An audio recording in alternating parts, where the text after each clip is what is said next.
من الشيطان الرجيم. بسم الله الرحمن الرحيم. واضرب لهم مثل الحياة الدنيا كماء إن أنزلناه من السماء فاختلط به نبات الأرض فأصبح هشيما تذروه الرياح. الله سبحانه وتعالى په تیر رکو او په داوس رکو کې دوه مثالونه بیان کړي دي.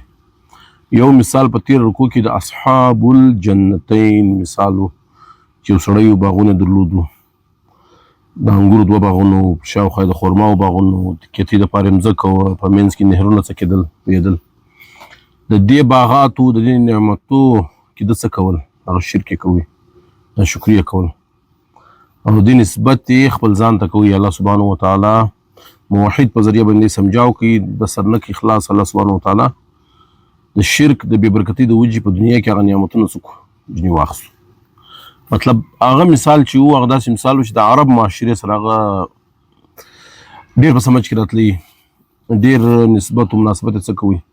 درلودی. په عرب معاشره کې انګور، خرما او باغات دا شان چې هغه ډېر غټ نعمت څه ګڼل کېدل. دا اوس مثال چې الله سبحانه وتعالی بیانوي دا بیا د اغفال قلب مثال الله پاک څه کوي؟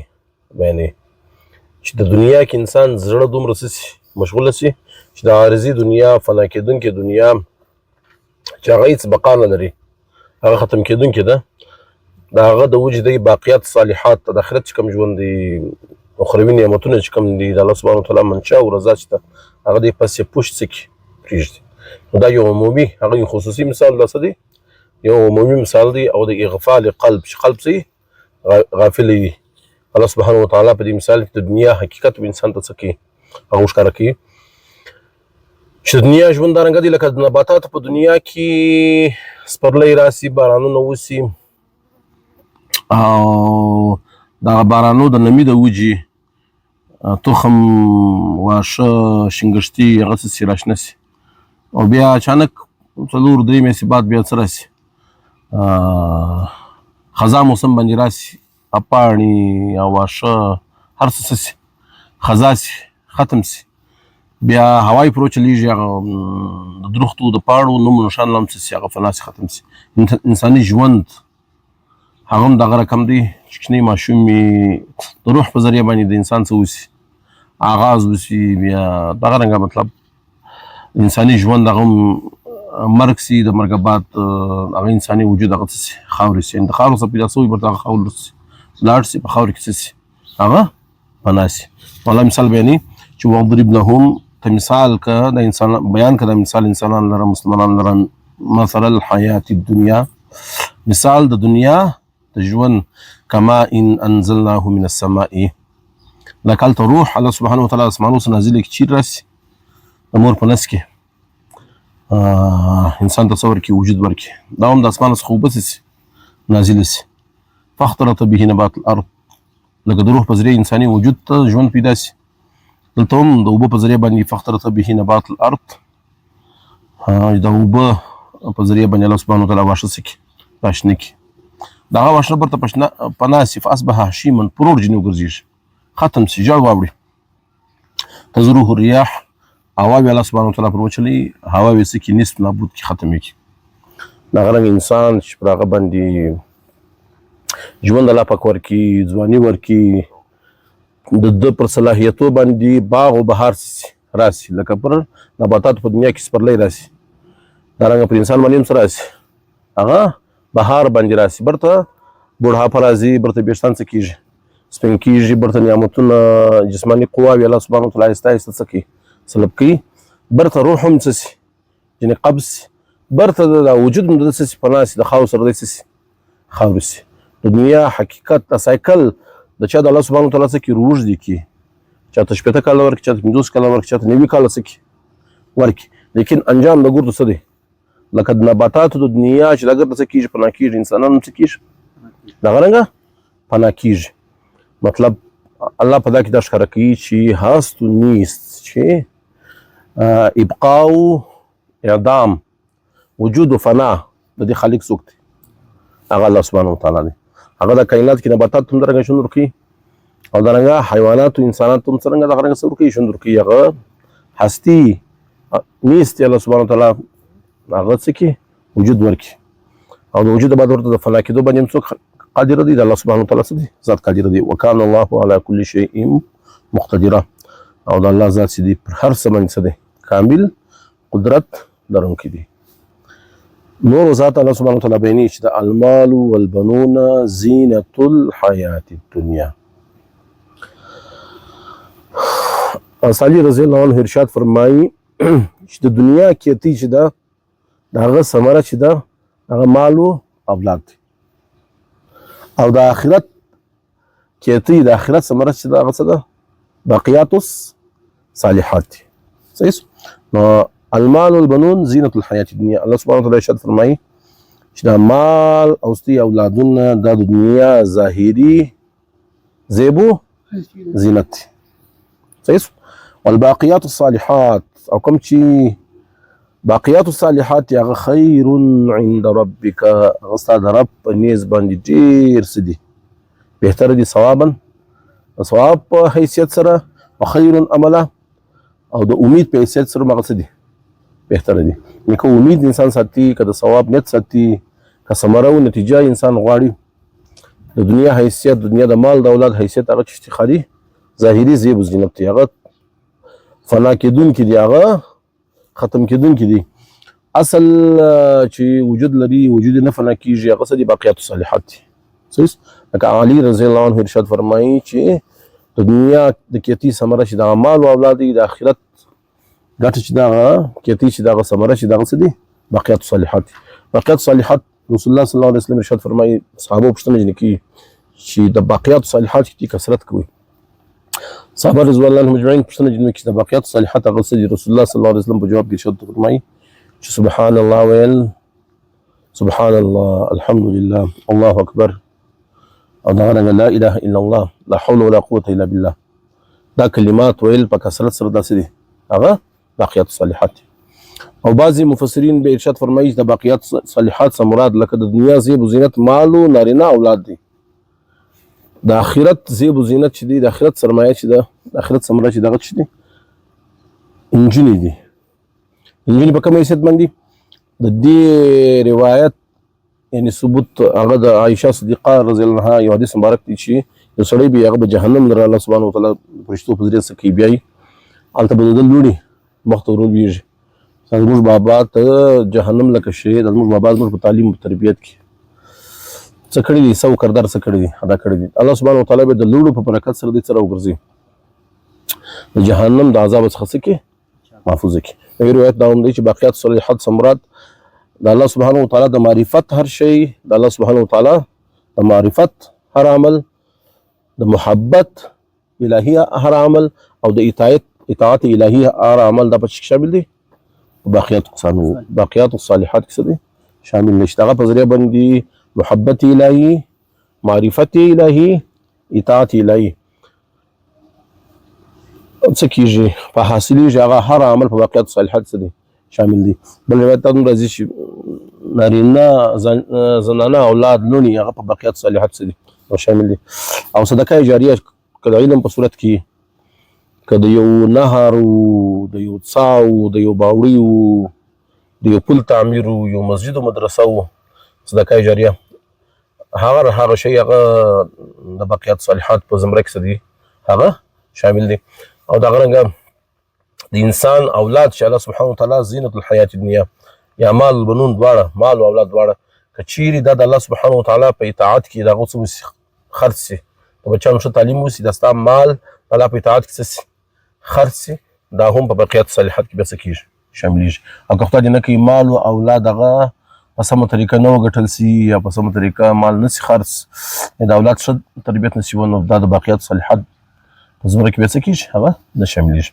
نو المال والبنون زینة الحیات الدنیا مال او بچیان چې دي هغه د دنیا زیب و زینت دي والباقیات الصالحات چې کوم باقیات صالحات خیر عند ربک دا ډېر بهتر دي ستا د رب په نیز باندې ثوابا د ثواب په حیثیت خیر عملا او د امید په حیثیت سره دنیا فنا کېدونکې د الله سبحانه وتعالی مزید تفصیل بیانوي ویم نسیر الجبال دا غټ غټ غرونه به الله سبحانه وتعالی څخه وبېلځي وبېچلي وتر الارض بارزة مځکه به بالکل د غرو څخه څه کړي خالي کړي وحشرناهم فلم نغادر منهم احدا.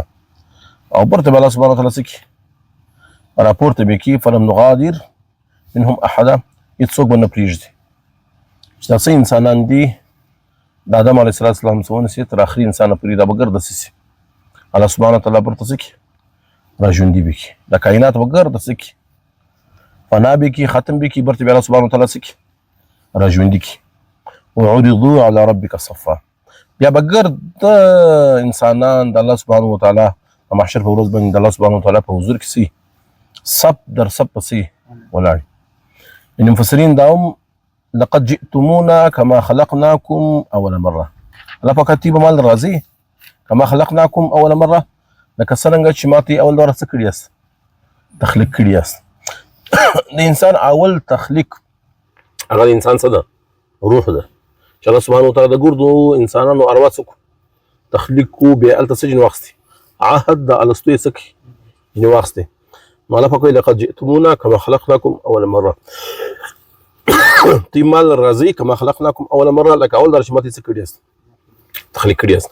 په روایت کې دا هم راځي چې دا ګرد انسانان وایي دا به په لوڅ پښو په لوڅ بدنونو د الله حضور ته څه سي حاضر سي.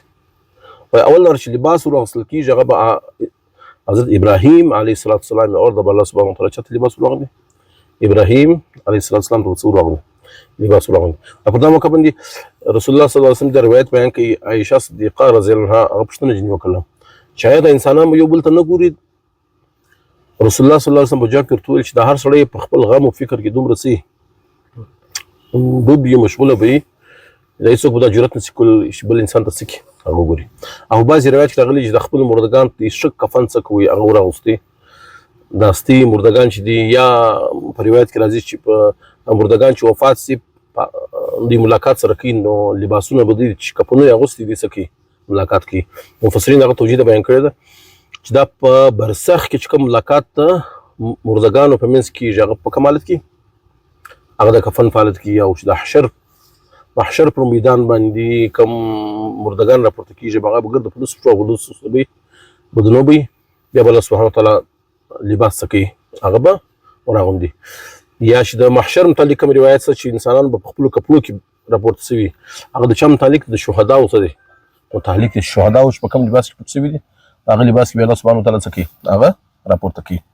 نو لقد جئتمونا تبرازي مال لره كما خلقناكم اول مره لکه ما چې پیدا کړي یاستئ اول مره بل زعمتم ان لن نجعل لكم موعدا تی خدا ګمان ساتي ان لن نجعل لكم موعدا چې ستاسو دپاره ما وخت څه کړی دی نه دی ټاکلی صحیح شوه. یعنې مشرکین الله سبحانه وتعالی مخاطب کوي چې خو عقیده او ګمان دا دی چې موږ بیا نه راپورته کېږو الله سبحانه وتعالی به ته دارنګه راپورته کوي لکه اول ډول چې ته څه کړي یاست تخلیق کړي یاست. ووضع الکتاب چې راپورته سواس بیا به دوی مخته څه ایښول کېږي کتاب ایښول کېږي. فترى المجرمین مشفقین مما فيه دا مجرمین دا کتاب وویني په کتاب کې به هره ګناه صغیره هره ګناه کبیره هر عمل څه جلا جلا نوټ شوی. فترى المجرمین الله پاک ته به وویني مجرمین مشفقین مما فيه د خوب ښکار به چې دا کتاب کې دي څه خپل اعمال څه کړي هغه وویني. دا څوارلس نیم سوه کاله مخکې رسول الله صلی الله علیه وسلم مسلمانانو ته ورښیي چې د خپل اعمال به په خپلو سترګو څه کړي وویني. صحیح په تېرو سلو کلو کې چې ساینس کم ترقي کړې ده مطلب دا اوس ګران کار نه دی چې د انسان ګرده ژوند ګرده بایوډیټا ګرده تفصیلات په معمولي سي معمولي چپ کې څه کېدی سي محفوظه کېدی سي. نو الله سبحانه وتعالی خالق کائنات دی. وضع الکتاب کتاب مخته دوی کېښول سي فتر المجرمین مجرمین به وګوري چې وویني مجرمین د خپل اعمال مشفقین مما فيه دې څخه به د خوف څه سي ښکار سي. ویقولون دی به وایي یا ویلتنا هلاک سو موږ هلاکت وي موږ لره ما لهذا الکتاب دا څنګه کتاب دی لا یغادر صغیرة ولا کبیرة الا احصاها نه یو کوچنۍ ګناه پرېږده نه یو غټه ګناه پرېږده الا احصاها مګر څه یې کړې ده ګنتي یې کړې ده. ووجدوا ما عملوا حاضره دې چې کوم اعمال کړي دي هغه به لکه سکرین چې د دې مخته څه کېږي چلیږي چې خیر کړی خیر ورته حاضر سي که شر کړی شر به ورته حاضر سي. ولا یظلم ربک احدا او ستا رب چې دی هغه پر چا باندې څه نه کوي ذره برابر ظلم نه کوي. وإذ قلنا للملائكة اسجدوا لآدم فسجدوا إلا إبليس. موږ ویل چې د سوره بني اسرائیل او د سوره کهف په منځ کې ډېر ګهره مماثلتونه څه دي هغه موجود دي. لکه د باقیات الصالحات څخه مراد موږ اخص سبحان الله، الحمد لله، الله اکبر، لا اله الا الله، لا حول ولا قوه الا بالله. رسول الله صلی الله علیه وسلم د باقیات الصالحات څخه دا کلمات څه دي مراد دي په کثرت سره څه کوي وایسته. او دا لا حول ولا قوه الا بالله متعلق راځي چې دا نه نوي نه جوړي، نه نوي هلاکتونه انسان څخه څه کوي هغه لري کوي. او کښنی هلاکت کښنی نه جوړي هغه غم او فکر دی، انگزایټي ده، پریشانی ده، دا د انسان څه کوي هغه لري کوي. از جابر رضی الله عنه څه دی روایت. او په دواړو صورتو کې موږ ویل چې دا کلمات لکه سبحان الذي اسرى بعبده، الحمد لله الذي انزل على عبده، یا ولا تقولن لشيء اني فاعل ذلك غدا، یا پتیر دغه کې موږ ویل ولولا اذا دخلت جنتك قلت ما شاء الله لا قوه الا بالله. دا کلمات بار بار الله سبحانه وتعالى په دغه صورت کې څه کړی دي راو کړی. دغه رنګ یو ګهره مناسبت هغه د دې چې د دې سوره کهف و مریکو دا هم د آدم علیه السلام د ابلیس په واقعه سره څه کیږي شروع کیږي. او د سوره بني اسرائیل و مریکو شروع کېدل هغه په څه شروع کېدل په دغه الفاظ سره وإذ قلنا للملائکة اسجدوا لآدم فسجدوا الا ابلیس.